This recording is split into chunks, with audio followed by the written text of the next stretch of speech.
এই ঘটনাটা ঘটেছে মুহররম মাসের 10 তারিখে। কয় তারিখে? এই হচ্ছে সেই ঘটনা যার স্মরণে আমরা মুহররম মাসের 10 তারিখে সওম রাখি। কথা কি বুঝতে পারছেন? এটাই সেই ঘটনা, যেই ঘটনার ফলশ্রুতিতে এটাকে স্মরণীয় করে রাখতে আল্লাহ পাক কিয়ামত পর্যন্ত এই আশুরার সওমটাকে রেখে দিয়েছে।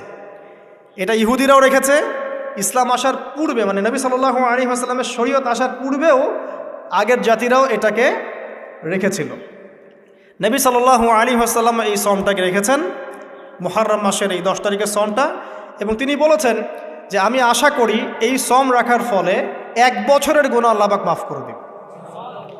এবং একজন সাহাবী এসে জিজ্ঞাসা করছিলেন যে কোন মাসের রোজা রমাজান মাসের পরে সর্বোত্তম।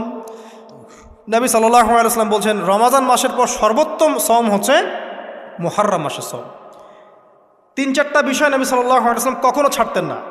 ফজরের আগের 2 রাকাত সুন্নাত, মাসের 3 দিন রোজা রাখা, আইয়ামে বীজের, তারপরে আপনার আরাফার সওম, এবং এই যে মুহররম মাসের সওম। এই সওমগুলো নবী সাল্লাল্লাহু আলাইহি ওয়াসাল্লাম কখনো ছাড়তেন না। আরও এসেছে একটা বর্ণনা, আমি এটা পেয়েছি ফয়জুল কালামের মধ্যে, যে আশুরার সওম রাখার পাশাপাশি ওই দিন যদি আপনি পরিবার বর্গের উপর খরচ করেন, ইনশাআল্লাহ আপনাকে সারা বছর আল্লাহর পক্ষ থেকে রিজিকের প্রশস্ততা দেওয়া হবে ইনশাআল্লাহ।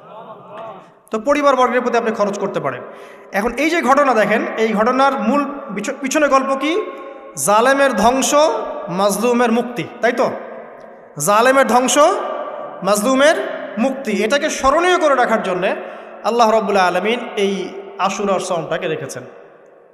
নবী সাল্লাল্লাহু আলাইহি ওয়াসাল্লাম বলেছেন যে ইহুদিরা একদিন রাখে, 10 তারিখে সওম রাখে। আমি যদি বেঁচে থাকি ইনশাআল্লাহ আগামী বছর 9 তারিখ বা তার পরে, একদিন আগে বা একদিন পরে আমি সওম রাখবো। কোনো বর্ণনা এসেছে একদিন আগে 9 তারিখে সওম রাখবো। তো আমরা 2টো রাখার চেষ্টা করবো। কয়টা?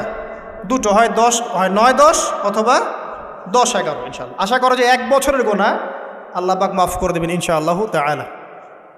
আর বেশি বেশি মুহররম মাসে সওম রাখতে পারেন, ইস্তেগফার করতে পারেন, তাসবিহ তাহলিল করতে পারেন, এবং এই মাসে যে ঘটনাটা ঘটেছে আপনার মুসা আলাইহিস সালাম এবং ফিরআউনের, এই ঘটনাটাকে চর্চা করবেন, এটাকে প্রচার করবেন, প্রসার করবেন, এর মধ্য থেকে শিক্ষাগুলোকে নিজের জীবনে বাস্তবায়ন করার চেষ্টা করবেন ইনশাআল্লাহ তাআলা।